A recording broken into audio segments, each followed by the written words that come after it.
दोस्तों स्टडी 91 के YouTube channel में आप सभी का बहुत बहुत स्वागत है। और आज दोस्तों केमिस्ट्री की क्लास में एक मास्टर वीडियो कवर करने जा रहे हैं जिसमें बहुत सारे छोटे छोटे टॉपिक हैं जिससे बहुत कंफ्यूजन होता है आपको और परीक्षा में भी बहुत ज़्यादा प्रश्न वहां से पूछे जाते हैं। तो ऐसे छोटे छोटे शब्दावलियों के बारे में मैंने सोचा आपको कम से कम 2-3 लेक्चर दे दिया जाए जिसमें पूरे केमिस्ट्री की जो महत्वपूर्ण शब्दावलियां हैं, ठीक है, उस पर आपका कॉन्सेप्ट क्लियर हो जाए। तो याद रखिए केमिस्ट्री का 24वां लेक्चर आपके सामने है और धीरे धीरे हमारी केमिस्ट्री भी कंप्लीट होने वाली है। जैसा कि मैंने आपसे कहा था कि ज्यादा नहीं 30 से 35 लेक्चर में आपकी केमिस्ट्री कंप्लीट हो जाएगी। तो 24वें लेक्चर पे पहुंच चुके हैं, गिने चुने 10-12 लेक्चर और बचे हुए हैं, उतने में आपकी पूरी की पूरी केमिस्ट्री भी से अच्छे से तैयार हो जाएगी। ठीक है, यानी कंपटीशन एग्जाम की अगर आप तैयारी कर रहे हैं तो मुझे नहीं लगता कि इससे एक भी क्वेश्चन बाहर जाने वाला है। ठीक है, तो चलिए जो महत्वपूर्ण शब्दावलियां हैं उनके बारे में चर्चा कर लेते हैं। लेकिन इसके पहले एक चीज और कहना चाहूंगा दोस्तों, प्ले स्टोर पर स्टडी 91 का एप्लीकेशन आ चुका है, उसको आप डाउनलोड कर लीजिए क्योंकि उसके माध्यम से आपकी तैयारी और भी ज्यादा बेहतर हो पाएगी। वजह क्या है? वजह यह है कि जनरली आप क्या करते हो, केवल वीडियो के ऊपर ही अपनी डिपेंडेंसी रखते हो, लेकिन वहां पर आपको वीडियो के साथ साथ ब्लॉग मिल जाएगा पढ़ने के लिए, हार्ड क्वेश्चन मिल जाएंगे पढ़ने के लिए, प्रैक्टिस सेट मिल जाएगा, क्वेश्चन पेपर मिल जाएगा, प्रीवियस ईयर पेपर अगर किसी पर्टिकुलर एग्जाम का देना है तो वो मिल जाएगा, मॉक टेस्ट मिल जाएगा और सबसे बड़ी बात है कि ये सभी चीजें पूरी तरह से निःशुल्क है। तो ये एप्लीकेशन आपके लिए बड़ी मददगार साबित होगी अगर आप इस पर काम करना शुरू करते हैं तो। ठीक है, चलिए स्टार्ट करते हैं। देखिए दोस्तों, सबसे पहले दे रहा है क्या आप जानते हैं अपरूपता के बारे में? आप जानते हैं क्या होता है? दोस्तों अक्सर करके हम लोग पढ़ते हैं कि इस चीज का ये अपरूप होता है, ये अपरूपता होती क्या है? ठीक है, तो जरा ध्यान दीजिएगा अपरूपता, और हर पॉइंट से एक नए क्वेश्चन, इंपॉर्टेंट क्वेश्चन आते हैं। ठीक है, अपरूपता लिख रहा है जब एक ही तत्व भिन्न भिन्न रूपों में पाया जाता है। जैसे दोस्तों अगर मैं बात कर दूं, कार्बन की बात कर दूं तो आपको पता होगा दोस्तों कार्बन बहुत सारे रूपों में पाया जाता है। कार्बन कोयले में भी पाया जाता है, कार्बन के रूप में ग्रेफाइट की भी बात करते हैं, कार्बन के रूप में हम हीरे को भी जानते हैं। ठीक है, और कार्बन डाइऑक्साइड अगर देखा जाए तो वहां कार्बन गैस के रूप में होता है। तो यानी जो कार्बन है, ये जितने भी जीवधारी हैं, इन सभी जीवधारियों के अंदर भी कार्बन है, आपके अंदर भी कार्बन और हमारे अंदर भी कार्बन है। तो इसका मतलब क्या है कि कार्बन अलग अलग रूपों में पाया जाता है। तो यहां पर आप परिभाषा समझिए, जब एक ही तत्व के भिन्न भिन्न रूप देखने को मिलते हैं तो उसी भिन्न रूपों को क्या कहते हैं? अपरूप कहते हैं। क्या कहते हैं? अपरूप कहते हैं। समझ में आ गया? याद रखेगा, करा इसके गुण को अपरूपता कहते हैं। वो जो मिला है, जो भिन्न भिन्न पदार्थ मिले हैं उनको अपरूप कहते हैं और इनका जो गुण होता है उस गुण को अपरूपता कहा जाता है। करा हीरा और ग्रेफाइट, ये दोनों क्या है? ये दोनों कार्बन के ही अपरूप हैं। आगे दोस्तों कार्बन का एक चैप्टर हम पढ़ाने वाले हैं, तो मैंने कहा पहले महत्वपूर्ण शब्दावलियों के बारे में मैं चर्चा कर लेता हूं। 3 लेक्चर इसके हैं, अधिकतम 3 लेक्चर हैं। आज पहला लेक्चर, इसके बाद कल फिर से मैं शब्दावलियों पर चर्चा करूंगा और परसों वाली जो हमारी क्लास होगी वो भी शब्दावलियों के ऊपर होगी। क्या है ना, बहुत सारी छोटे छोटे पॉइंट्स आज आप पढ़ो, आपको लगेगा। ठीक है, तो ये आपकी परीक्षा में खूब पूछा जाता है। लिख रहा अपरूपों के भौतिक और रासायनिक गुण भी एक दूसरे से भिन्न होते हैं। कैसे भिन्न होते हैं? अगर मैं हीरे की बात कर दूं तो आपको पता है हीरा बड़ा कठोर होता है, हीरा सबसे कठोर माना जाता है। कठोर होने के साथ साथ हीरा जो है ये विद्युत का कुचालक भी होता है, उष्मा का भी कुचालक होता है। लेकिन अगर मैं कार्बन की दूसरे अपरूप ग्रेफाइट की बात कर लूं तो ग्रेफाइट अपेक्षाकृत, अगर हीरे की अपेक्षाकृत देखें तो ज्यादा मुलायम होता है, लेकिन ये सुचालक भी होता है। इसका मतलब क्या है?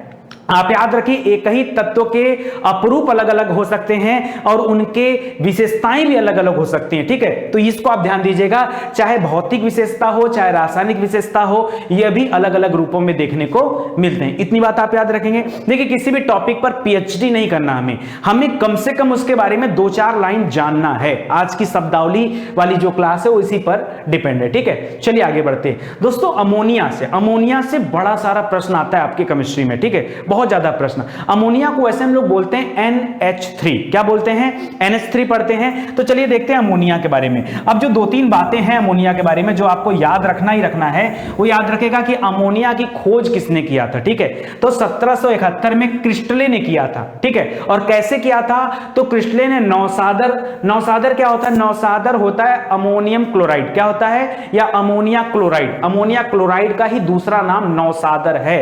तो ये भी एक नंबर का प्रश्न आपके लिए तैयार है। ठीक है, अमोनिया क्लोराइड को ही क्या बोलते हैं, नौसादर बोलते हैं। उसी को चूने के साथ जब गर्म किया गया तो क्या प्राप्त हुआ, अमोनिया प्राप्त हुआ।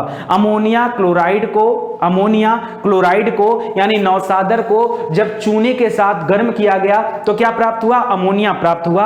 और सबसे पहले इस अमोनिया को किसने देखा, ठीक है, क्रिस्टले ने देखा 1771 में। करा यह इसके विभिन्न लवणों के रूप में जीव जंतुओं के अंदर, पेड़ पौधों के सड़ने गलने और जहां पर भी ज्वालामुखी विस्फोट होता है, ज्वालामुखी की जो राख होती है उस राख में यानी अलग अलग रूपों में अलग अलग जगहों पर पाई जाती है। करा अमोनिया से एक तीक्ष्ण गंध आती, बड़ी खराब तरह की गंध आती है, ऐसी गंध जो आपको लगती है। अगर आपने कभी टॉयलेट के पास देखा होगा जहां पब्लिक टॉयलेट होता है, जब आप उसके करीब जाते हो तो वहां एक अजीब तीक्ष्ण गंध आती है। आप क्या करते हो, आपको बंद करना पड़ जाता है नाक, इतनी खतरनाक वह गंध होती है। ठीक है, वो अमोनिया की ही गंध होती है। ठीक है, तो इसको याद रखेगा।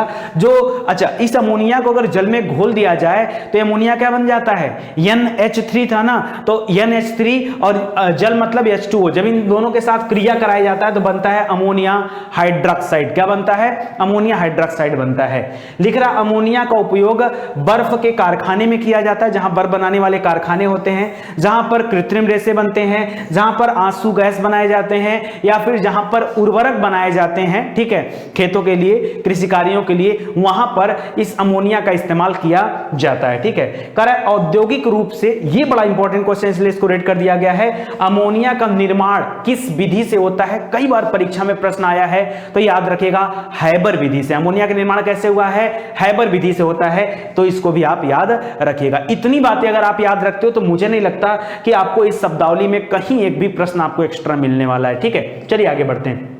आगे आते हैं एक नया शब्द हमारे पास है, अम्लीय ऑक्साइड। क्या है, अम्लीय ऑक्साइड को इंग्लिश में एसिडिक ऑक्साइड बोलते हैं। अम्लीय मतलब अम्ल, अम्ल मतलब एसिड, तो अम्लीय हो गया तो एसिडिक हो गया, और ऑक्साइड ऑक्साइड ही है, तो याद रखेगा एसिडिक ऑक्साइड यानी अम्लीय ऑक्साइड। चलिए इसके बारे में पढ़ लीजिए। लिख रहा, अधातुओं के ऑक्साइड, धातुओं के नहीं, किसके, अधातुओं के ऑक्साइड जो जल के साथ अभिक्रिया करके अम्ल बनाते हैं। किसके, जो नॉन मेटल होते हैं ना, मेटल की बात नहीं कर रहा हूं, जो नॉन मेटल के ऑक्साइड होते हैं वो जल के साथ अभिक्रिया करके क्या बनाते हैं, अम्ल बनाते हैं, और उसी अम्ल को अम्लीय ऑक्साइड कहते हैं। अम्ल बनाते हैं और किसी न किसी के ऑक्साइड होते हैं। किससे ऑक्साइड होते हैं, नॉन मेटल के। अपने भाषा में याद रखो, नॉन मेटल के ऑक्साइड जल के साथ क्रिया करके अम्लीय ऑक्साइड बनाते हैं, एसिडिक ऑक्साइड बनाते हैं। ठीक है, और उसे ही अम्लीय ऑक्साइड कहते हैं। जैसे यहां पर देखिए लिखा carbon dioxide, SO2, P2O5, SO3, NO2, ये सब है क्या, यहां पर देखिए आपको एक एग्जांपल दिखा देता हूं। कर रिएक्ट विथ बेसल एल्कलीज। ठीक है, यहां पर देखिए कार्बन डाइऑक्साइड है, कार्बन डाइऑक्साइड है, यहां पर 2NaOH है यानी सोडियम हाइड्रोक्साइड है। जब इन दोनों के साथ क्रिया कराते हैं ना तो क्या बन जाता है, Na2CO3। CO3 तो आपको याद होगा एक कार्बोनेट की बात कर रहा है, जैसे हम लोग पढ़े थे ना CaCO3 कैल्शियम कार्बोनेट, यहां पर Na2CO3 है यानी सोडियम कार्बोनेट है, प्लस क्या बन गया, प्लस H2O बन गया, H2O यानी जल हो गया। ठीक है, तो कुल मिला जुलाकर आपको समझना क्या है, समझना यह है कि नॉन मेटल के ऑक्साइड जल के साथ क्रिया करके एसिडिक ऑक्साइड बनाते हैं। इतना आपको ध्यान रखना है। इतना अगर ध्यान रखते हैं तो परीक्षा में कोई भी कंफ्यूजन होने वाली नहीं है। आगे देखते हैं, अम्लीय लवण। जैसे अम्लीय ऑक्साइड होते हैं ना, उसी तरह से अम्लीय लवण है, तो ध्यान दीजिएगा जरा इसके बारे में। करा, जब कोई प्रबल अम्ल, अम्ल में भी कई होते हैं, जैसे स्ट्रांग होता है, वीक भी होता है। ठीक है, यानी प्रबल और कमजोर दो तरह के अम्ल होते हैं, एक नॉर्मल भी होता है, तीन तरह के होते हैं, नॉर्मल और प्रबल हो गया यानी बहुत ज्यादा, और कमजोर हो गया यानी बहुत कम। तो याद रखिए, जब कोई प्रबल अम्ल की क्या करते हैं, दुर्बल क्षारक के साथ क्रिया कराते हैं। देखिए अम्ल कैसा है, प्रबल है, और क्षार कैसा है, दुर्बल है, दुर्बल यानी कमजोर है। ठीक है, तो याद रखिए जब इन दोनों के साथ क्रिया कराते हैं तो परिणाम स्वरूप प्राप्त लवण ही क्या कहलाता है, अम्लीय लवण होता है। क्या होता है, अम्लीय लवण। और हो भी क्यों ना यार, क्योंकि क्षार क्या है, दुर्बल क्षार है, और अम्ल यहां पर हाई बन जाता है, इसलिए लवण जो बनता है वो अम्लीय लवण हो गया, जैसे NH4Cl हो गया। ठीक है, तो याद रखिए यहां पर लिख रहा है कि जब कभी हाइड्रोक्लोरिक अम्ल यानी HCl, HCl क्या है, हाइड्रोक्लोरिक एसिड कहा जाता है ना उसको, HCl को, वो एक प्रबल अम्ल होता है। जब एक प्रबल अम्ल को एक जो है दुर्बल क्षारक, जैसे दुर्बल क्षारक अमोनियम हाइड्रोक्साइड यह दुर्बल क्षारक होता है। जब इन दोनों की क्रिया कराते हैं तो क्या बनता है, तो याद रखिएगा वहां पर अम्लीय लवण बनता है। फिलहाल यह उदासीनी क्रियाकरण से बनता है, ठीक है। तो वही NH4Cl यहां पर निकल के आता है, तो इसको आप याद रखिएगा, ठीक है। देखिए यहां पर दे रहा है एसिड, एसिड यानी अम्ल, बेस, बेस यानी क्या हो गया, जो बेस है आपका, ठीक है, क्षार, और यहां पर साल्ट दे रहा है। यहां पर देखिए स्ट्रॉन्ग और स्ट्रॉन्ग को अगर मिला देंगे तो न्यूट्रल हो जाएंगे। भाई दो बाहुबली लड़ेंगे तो क्या हो जाएगा, सब बराबर हो जाएगा, दोनों आउट हो जाएंगे, हाँ, तो याद रखिएगा न्यूट्रल आ जाता है। लेकिन अगर एसिड स्ट्रॉन्ग है और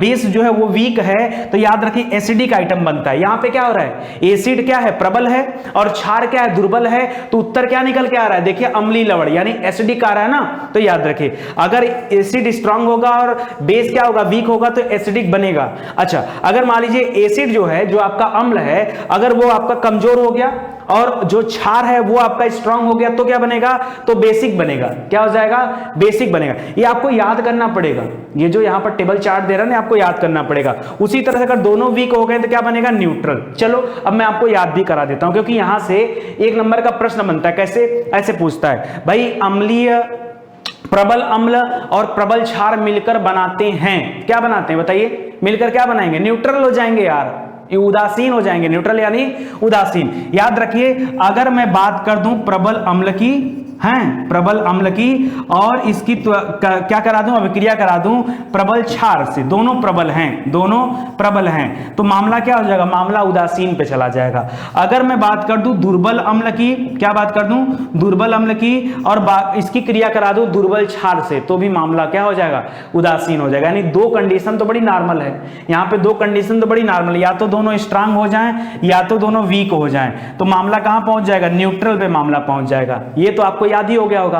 अब मामला आता है किस पर, कि कोई एक स्ट्रांग और कोई एक वीक हो, तो वहां पे ध्यान देना है। अगर अम्ल स्ट्रांग है तो एसिडिक बनेगा, अगर अम्ल स्ट्रांग है, अम्ल को क्या बोलते हैं, एसिड बोलते हैं, तो एसिड स्ट्रांग है तो एसिडिक बनेगा। अगर बेस स्ट्रांग है तो बेसिक बनेगा। क्या कंफ्यूजन मेरे भाई, बोलो क्या कंफ्यूजन है, समझो बात को। अगर अम्ल स्ट्रांग है, अम्ल को क्या इंग्लिश में बोलते हो, एसिड बोलते हो, तो या आप हिंदी में याद कर लो ना, अम्ल जो है स्ट्रांग है यानी मजबूत है, प्रबल है, और क्षार दुर्बल है, तो अम्ल प्रबल है तो अम्लीय कर दो, अगर क्षार प्रबल है तो क्षारीय कर दो।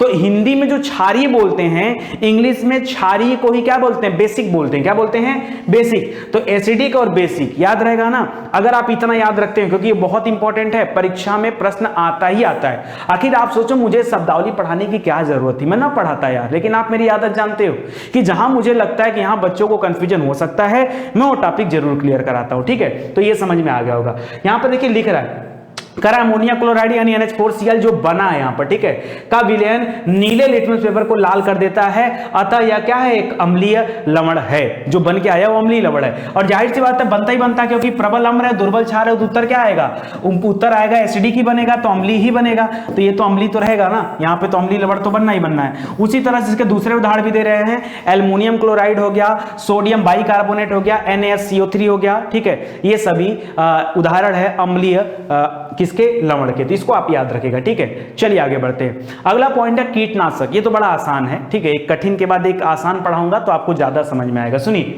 करा है उन रासायनिक या जैविक पदार्थों का मिश्रण होता है जिनका उपयोग कीड़े मकोड़े से होने वाले दुष्प्रभावों को कम करने, उन्हें मारने या उनसे बचाने के लिए किया जाता है। अपनी भाषा में बताता हूं दोस्तों, जनरली होता है क्या है कि खेत में जहां पर क्या किया जाता है, कोई मान लीजिए कृषि कार्य हो रहा हो, खेती की जा रही हो, तो वहां पे जो अनाज उगते हैं उनमें कई बार कीड़े लग जाते हैं, तो हम लोग उनमें क्या करते हैं, कीटनाशकों का छिड़काव करते हैं। उसका वजह होता है या तो प्रभाव को कम करना, या तो कीड़ों को मार देना, या तो कभी कभी खरपतवारों को हटाने के लिए भी इस तरह का छिड़काव किया जाता है, तो ये कीटनाशक होता है। कीटनाशक यानी कीट धन नाशक, मतलब कीटों का नाश करने वाला कीटनाशक, ठीक है।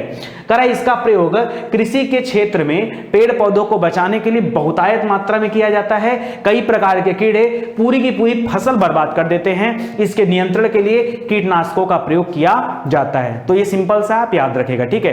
अब तो जैविक खेती का काम बढ़ रहा है, एक जमाने में जैविक खेती हुआ करता था, फिर से लोग उसी पे आ गए, ठीक है, तो याद रखेगा। चलिए, एक शब्द है कीटोन, बड़ा इंपॉर्टेंट शब्द है, आपके केमिस्ट्री में यहां से अक्सर करके प्रश्न आता ही आता है, और कीटोन में बहुत लोग कंफ्यूज होते हैं, तो आज मैं इस कीटोन को बड़ा सिंपल लैंग्वेज में समझाने वाला हूं, ठीक है, तो ध्यान दीजिएगा। करा कीटोन। कीटोन भी एक तरह के कार्बनिक यौगिक होते हैं। क्या होते हैं? कीटोन क्या होते हैं पहले तो याद रखिए। कीटोन भी एक तरह के कार्बनिक यौगिक होते हैं, कुछ अलग नहीं है। ये भी एक तरह का कार्बनिक यौगिक होता है जिसमें कार्बन का एक पूरा समूह होता है। क्या होता है? एक समूह होता है। जैसे अगर मैं बात कर दूं मेथेन की, तो दोस्तों मेथेन में C होता है और H जो होता है 4 होता है। ठीक है, तो यहां भी H है, यहां भी H है, यहां भी है। तो यहां पर हाइड्रोजन के अलग अलग मिल रहे हैं। उसी तरह से कार्बन के अलग अलग समूह भी देखने को मिलते हैं, वो मिलते हैं कीटोन में। ठीक है, तो याद रखेगा जिनका सामान्य सूत्र क्या होता है? RCOR। ऐसा क्यों लिखा है? अरे यार देखो ऐसे लिखा जाता है, ये CO है, एक तरफ बंद बना है, R से इधर भी बंद बना है। अच्छा आप कहोगे सर क्या मैं ऐसे नहीं कर सकता हूं क्या? कर लो ना, ऐसे कर लो यार। ठीक है, आप कैसे भी कर सकते हो, कोई दिक्कत नहीं है। ठीक है, तो इसको पहले आप इसको याद रखेगा। इसमें बंद क्या होते हैं? RCOR, इसको याद रखेगा। करा यदि एक R और दूसरा वाला R, ठीक है, यदि R1 R2 आप कर लीजिए यहाँ पे, यदि R1 तथा R2 एक ही मूलक हो तो कीटोन को क्या बोला जाता है? तो सरल कीटोन कहा जाता है। अगर एक ही मूलक हैं तो उनको क्या कहा जाता है? आपसे पूछता है सरल कीटोन क्या होता है, मिश्रित क्या होता है, द्विकीटोन क्या होता है, तो बताना पड़ेगा। इसको सरल कीटोन कहा जाता है। लेकिन यदि R और R क्या हो जाए, उनके मूलक अलग अलग हो जाए, उनके मूलक अलग अलग हो जाएं, तो इसको क्या बोलते हैं? इसको मिश्रित कीटोन का नाम दिया जाता है। सरल कब होंगे? जब दोनों R का मूलक सेम होगा, बराबर होगा, और जब भिन्न भिन्न आ जाएगा तो इसको क्या बोल देंगे? मिश्रित कीटोन कह देंगे। अच्छा, करा वे कीटोन जिसमें 2 कार्बन के समूह आ गए, कार्बन के 2 समूह आ गए तो द्विकीटोन हो गया। अगर एक थे तो कीटोन था, 2 आ गए तो द्विकीटोन हो गया। समझ में आ रहा है? तो यहां पर कार्बन के 2 समूह आ जाते हैं। आगे लिखे करा कुछ चक्रीय कीटोन जिनमें कार्बन की संख्या अधिक होती है उनका नाम याद रखें, जैसे सीवेटोन या मस्कोन। ठीक है, इन सभी चीजों का इस्तेमाल सुगंधित पदार्थ बनाने में किया जाता है। ठीक है, तो इसको भी आप याद रखेंगे। बोलिए रखेंगे ना? रखिएगा जरूर से। चलिए अल्कोहल के ऊपर बात कर लेते हैं। अल्कोहल, ठीक है, अब अल्कोहल देखिए लोगों को लगता है कि अल्कोहल का मीन्स ही केवल क्या होता है? शराब होता है। नहीं, ऐसा नहीं है। जो शराब पिया जाता है उसमें एक्चुअली आप क्यों मानते हो, आपके दिमाग में छवि क्यों बनती है? क्योंकि अल्कोहल एक तरह का लिक्विड के अंदर पाए जाने वाला पदार्थ है और सबसे ज्यादा इसकी मात्रा जो लोग क्या कर लेते हैं, विस्की लेते हैं, उसमें इसकी सबसे ज्यादा मात्रा होती है। इसके अलावा जैसे बियर हो गया तो इसमें भी इसकी मात्रा होती है। आजकल जो आप सैनिटाइजर देख रहे हैं उस सैनिटाइजर में भी अल्कोहल की मात्रा ही मिली होती है। आप देखो अगर आपके घर में सैनिटाइजर, मुझे लगता है कि लगभग सभी लोगों के घर में या आस पड़ोस में सैनिटाइजर की बोतल देखने को मिल जाएगी, वहां जाके देखो और बोतल पे लिखा होगा, ठीक है, कि उसमें कितने प्रतिशत अल्कोहल है। मतलब अल्कोहल अलग अलग जगह पर पाए जाते हैं। कार्बनिक यौगिकों के यौगिक से एक या एक से अधिक हाइड्रोजन परमाणु का प्रतिस्थापन एक या एक से अधिक OH समूह द्वारा कर दिया जाता है तो उससे बनने वाले यौगिक को क्या कहते हैं? अल्कोहल का नाम दिया जाता है। एक बार फिर से सुनिए, लिख रहा कार्बनिक यौगिक, यहां पर क्या होता है? यहां भी कार्बनिक यौगिक है। कह रहा कार्बनिक यौगिक से एक या एक से अधिक हाइड्रोजन परमाणु, एक या एक से अधिक हाइड्रोजन परमाणु जब एक या एक से अधिक OH समूह द्वारा अलग कर दिया जाता है तो इसको क्या बोलते हैं? उससे बनने वाले यौगिक को क्या होता है? अल्कोहल का नाम दिया जाता है। कह रहा यौगिक में उपस्थित OH समूहों की संख्या के आधार पर अल्कोहल को 4 भागों में बांटा गया है। एक होता है मोनोहाइड्रिक अल्कोहल, मोनो, ठीक है, जैसे आपने पढ़ा होगा कार्बन मोनोऑक्साइड, तो CO लिखते हैं तो इसको बोलते कार्बन मोनोऑक्साइड। एक आपने पढ़ा होगा CO2, इसको बोलते कार्बन डाइऑक्साइड। तो क्योंकि यहां पर O के क्या थे? एक था, इसलिए मोनो। जहां पर 2 होता है वहां पर डाई, तो वही बोल रहा है। जहां पर 3 हो जाता है वहां पर ट्राई, जहां पर 4 हो जाता है पॉली, ऐसे करके। ठीक है, तो monohydric alcohol, dihydric alcohol, trihydric alcohol, polyhydric alcohol, ये अलग अलग 4 प्रकार हैं अल्कोहल के। ठीक है, तो इसको भी आप याद रखिएगा। अल्कोहल वे कार्बनिक पदार्थ हैं, ध्यान दीजिएगा, 4-5 पॉइंट है इंपॉर्टेंट। अल्कोहल वे कार्बनिक पदार्थ हैं जिनमें एक या एक से अधिक हाइड्रोक्साइड समूह पाए जाते हैं। अरे तभी तो लिखा था मोनो हाइड्रोक्साइड, ठीक है, मोनो वाला लेके चला था, डाई लेके चला था, ट्राई लेके चला था, पॉली लेके चला था, ये क्या था? तो उसको आप याद रखें। करा हाइड्रोक्सिल समूह, ठीक है, ठीक है। हाइड्रॉक्सिल समूह में बेंजीन कार्बन से संयुक्त नहीं रहना चाहिए, ये कंडीशन है, तो इसको याद रखिए। यदि बेंजीन कार्बन के साथ हाइड्रॉक्सिल समूह संयुक्त रहता है तो ऐसे कार्बनिक पदार्थ को फिर क्या बोलेंगे, वहां अल्कोहल ना बोल के फिनॉल बोला जाता है। आपने फिनॉल भी देखा होगा, उसमें भी अल्कोहल होता है लेकिन वहां पर बेंजीन युक्त होता है, ठीक है, तो याद रखिएगा उसको फिनॉल बोलते हैं, ठीक है। तो देखिए अल्कोहल के अलग अलग स्टेजेज हैं, अलग अलग जगह पर अलग अलग तरीके से इसका इस्तेमाल किया जाता है। करा अल्कोहल की रासायनिक अभिक्रियाएं विशेष प्रकार की होती हैं, उनके लाक्षणिक गुण भी किसी विशेष अल्कोहल जैसे methyl alcohol, ethyl alcohol, glycol, glycerol, इन सभी लक्षणों से प्रकट होते हैं। तो अलग अलग जगह पे अल्कोहल होते हैं। संगठन की दृष्टि से अल्कोहल 3 प्रकार के होते हैं, प्राथमिक, द्वितीयक और तृतीयक अल्कोहल, ठीक है। चलिए वो तो अलग बात है। आगे बढ़ते हैं दोस्तों, कुछ विधियां हैं, जैसे आपने नाम सुना होगा आंशिक आसवन का, आपने वैसे प्रभाजी आसवन, आंशिक आसवन, ठीक है, प्रभंजक आसवन, अलग अलग होते हैं आसवन की विधियां हैं। तो ये आसवन होता क्या, सुनिएगा ध्यान से। लिख रहा आंशिक आसवन, कह रहा है कि रासायन विज्ञान में आंशिक आसवन विधि से वैसे मिश्रित द्रवों को अलग किया जाता है, जैसे कई सारे लिक्विड आपस में मिल गए हैं और फिर आपको दोबारा क्या करना है, अलग करना है, तो वहां पर याद रखिए आंशिक आसवन विधि काम आती है। लेकिन कब, जब क्वथनांकों में बहुत ज्यादा अंतर नहीं होता है तब। अगर बहुत अंतर है, ठीक है, ध्यान दीजिएगा, कह रहा है क्वथनांकों में, क्वथनांक यानी जानते हैं ना, क्वथन यानी बॉइलिंग पॉइंट, अगर इनके बॉइलिंग पॉइंट में अंतर बहुत कम है तो आप आंशिक आसवन विधि से आप इनको अलग कर सकते हो, नहीं तो नहीं कर पाओगे, ठीक है। तो याद रखिएगा, कह रहा है खनिज तेल या कच्चे तेल में से शुद्ध डीजल, पेट्रोल, मिट्टी का तेल, कोल, तार, ये सभी अगर आपको अलग करना हो तो इसी विधि से अलग किया जाता है, आंशिक आसवन विधि, ठीक है। यहाँ पे देखिए दे रहा है फ्रैक्शन, डिस्टिलेशन, क्रूड ऑयल, ये क्रूड ऑयल का अलग अलग दे रहा है, ठीक है। तो इसको आप समझिए, सभी आपको पढ़ाई गई चीजें हैं, तो इसको ध्यान दीजिएगा। चलिए आसवन विधि क्या होता है, एक बार मोटी मोटा उसके बारे में देख लेते हैं। आसवन ही क्या होता है, कह रहा आसवन द्रव को गर्म करके पहले वाष्प बनाते हैं। भाई किसी भी द्रव को गर्म करेंगे तो क्या हो जाएगा, वाष्प में तब्दील हो जाएगा। जैसे पानी ले लो, पानी को गर्म करके कोई भाप बन जाएगा, तो लिख रहा है द्रव को गर्म करके वाष्प बनाना, फिर उस वाष्प को ठंडा करके द्रव के रूप में लाने की विधि को आसवन कहा जाता है। पहले तो उसे गर्म करके भाप बना दिया, बाद में भाप को ठंडा करके क्या बना दिया, जल बना दिया, ठीक है, या द्रव रूप में उसे लेकर आया, इसी को आसवन विधि कहा जाता है और इतने में फिल्ट्रेशन हो जाता है। लिख रहा आसवन विधि द्वारा मुख्यतः, ध्यान दीजिएगा, आसवन विधि द्वारा मुख्यतः द्रवों के मिश्रण को पृथक किया जाता है। पहले बताया जा चुका है, रासायन विज्ञान में जब दो द्रवों के क्वथनांक में अधिक अंतर मिलता है, अंतर बहुत ज्यादा, अगर अंतर कम है तो आंशिक आसवन विधि काम आ जाता है, लेकिन अगर अंतर अधिक है तो याद रखिए उसके आसवन विधि से पृथक किया जाता है। आसवन विधि मेन है वो जहां पर क्वथनांक बहुत, क्वथनांकों में अंतर बहुत ज्यादा पाया जाता है वहां पर आसवन विधि, जहां क्वथनांकों में अंतर कम पाया जाता है वहां आंशिक आसवन विधि का प्रयोग किया जाता है, ठीक है। आसवन विधि में द्रव को वाष्प में परिणत कर लिया जाता है, यानी परिवर्तित कर लिया जाता है, किसी दूसरे स्थान पर उसको भेज दिया जाता है परख नली के माध्यम से, ठीक है, जहां उसे ठंडा करके पुनः द्रव अवस्था में परिवर्तित कर लिया जाता है। आसवन का प्रथम भाग वाष्पीकरण कहलाता है, जब जल को आप गर्म करोगे भाप बनेगा तो इसी को वाष्पीकरण कहा जाता है, और जब उस भाप को ठंडा करके द्रव रूप में लाओगे तो इसको संघनन कहा जाता है, ठीक है। तो इसको याद रखिएगा, इवेपोरेशन, अवाष्पीकरण, ठीक है, तो याद रखिएगा, और कंडेंसेशन यानी संघनन। चलिए यहां देखिए, करा उदासीन ऑक्साइड, ठीक है, अभी हमने अम्लीय ऑक्साइड के बारे में पीछे पढ़ा, ये है उदासीन ऑक्साइड, ठीक है।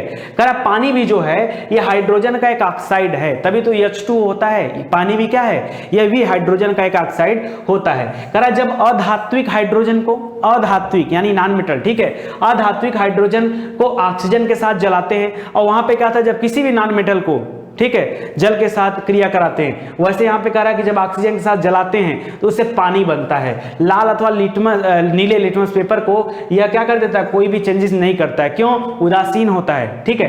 कह रहा अतः जो जल होता है ये न तो अम्लीय होता है न तो क्षारीय होता है, यानी इसीलिए कहा जाता है इसका पीएच मान कितना होता है, इसका पीएच मान 7 होता है। देखिए 7 से अगर कम पीएच मान किसी का है तो उसको अम्लीय कहा जाता है, क्या कहा जाता है, उसको अम्लीय कहा जाता है, यानी एसिडिक कहा जाता है। 7 से ज्यादा अगर पीएच मान किसी का है तो उसको क्षारीय कहा जाता है, यानी बेसिक कहा जाता है। एसिडिक और बेसिक ये दोनों आप याद रखिएगा, ठीक है। चलिए आगे बढ़ते हैं। कह रहा है अतः जल उदासीन ऑक्साइड है। कुछ अन्य ऑक्साइड हैं जैसे कार्बन मोनोऑक्साइड, जैसे नाइट्रिक ऑक्साइड भी उदासीन ऑक्साइड के रूप में जाने जाते हैं, तो इसको भी आप ध्यान रखिएगा। आगे बढ़ते हैं, उदासीन लवण के बारे में देख लीजिए, ठीक है, ये भी इंपॉर्टेंट है।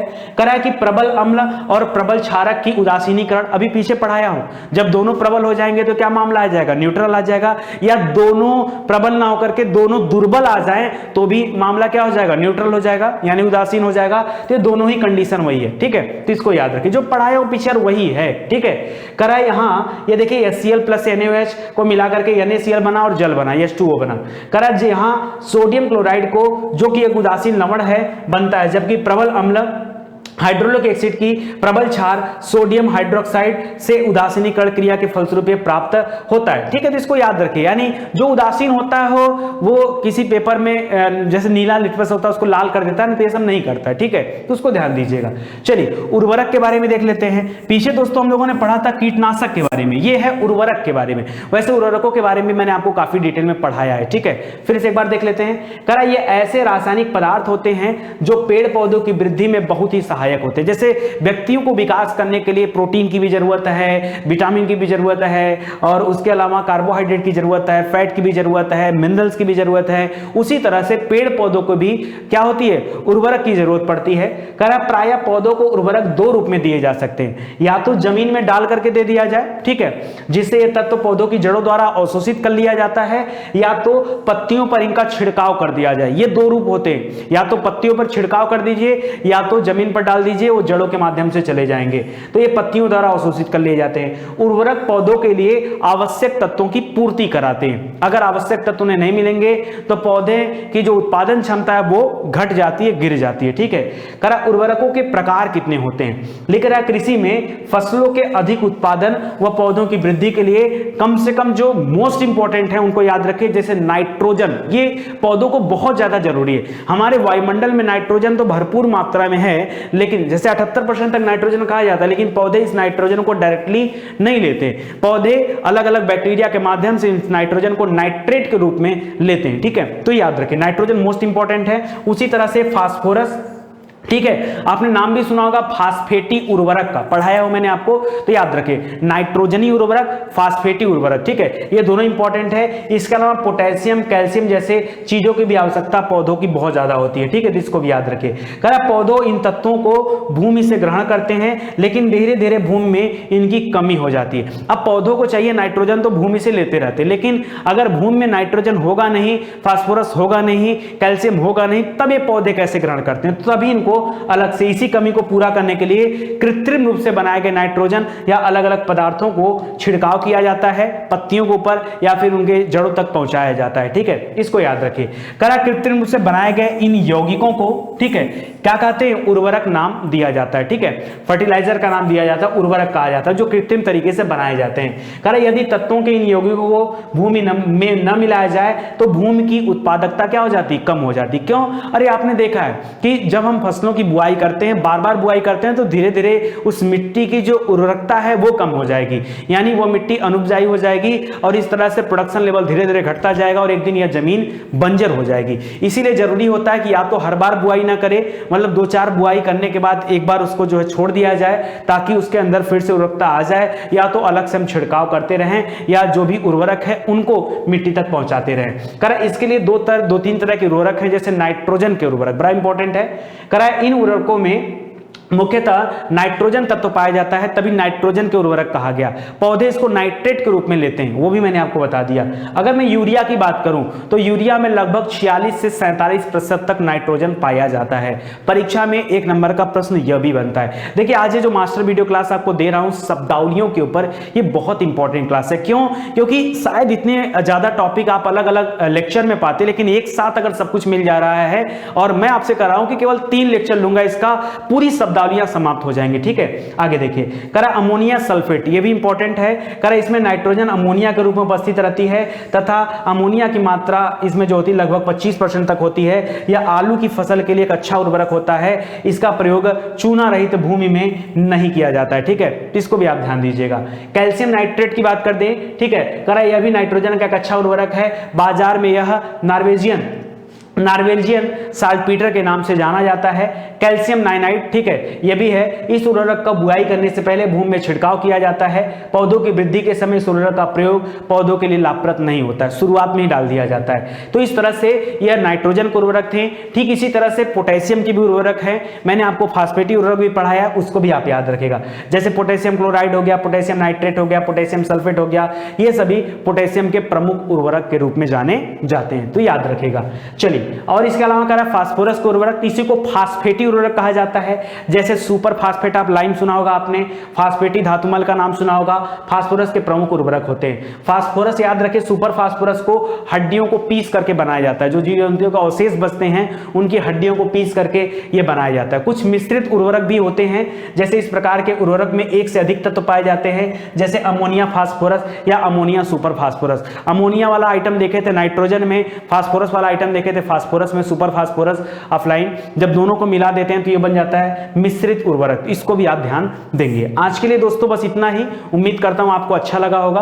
आगे इसी तरह के, पहले आप इस वीडियो का रिव्यू दीजिए हमें, ठीक है। मुझे पूछना पड़ता है, कभी कभी सोचता हूं कि नहीं मैं अपने मन से पढ़ाता चलूं, लेकिन फिर आता है मन में कि नहीं यार, अगर आप पढ़ने के लिए राजी नहीं होगे तो हम पढ़ा के करेंगे क्या। तो आप अगर सच में अगर आपको लगता है कि नहीं मुझे हर विषय पर बराबर ध्यान देना चाहिए, देखिए जो कंपटीशन एग्जाम में जो टॉपर होता है ना, वो पूरी पढ़ाई करता है। जिसको, जैसे आप में से बहुत सारे बच्चे ऐसे हैं जिनके मन में हमेशा खाली एक ही बात होती है कि कैसे भी करके एग्जाम क्वालिफाई कर जाए, यानी वो कट ऑफ तक ही जाने की सोचते हैं। मतलब मान लीजिए किसी एग्जाम के लिए 150 नंबर आने चाहिए, 150 नंबर उसका फुल मार्क है, उनको लगता है कि नहीं 100 नंबर हमारा कट ऑफ बनता है, तो सोचते हैं कैसे भी करके हमारा 100 नंबर आ जाए। मतलब वो अपने माइंड में कभी सोचते नहीं कि हमको 150 पाना है, हमको 145 पाना, 148 पाना। कभी उनके मन में भी, अगर उनके मन में विचार आ जाए तो फिर वो इंसान पास तो ही जाएगा। क्यों?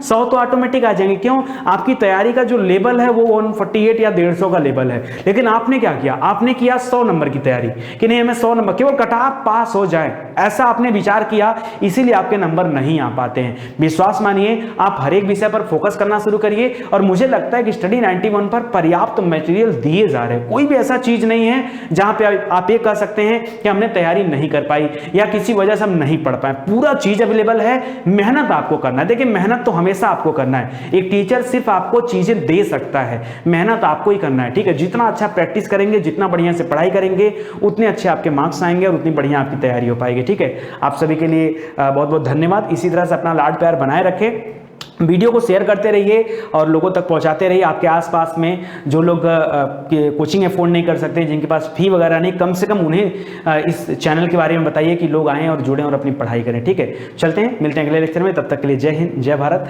हंसते रहें, मुस्कुराते रहें।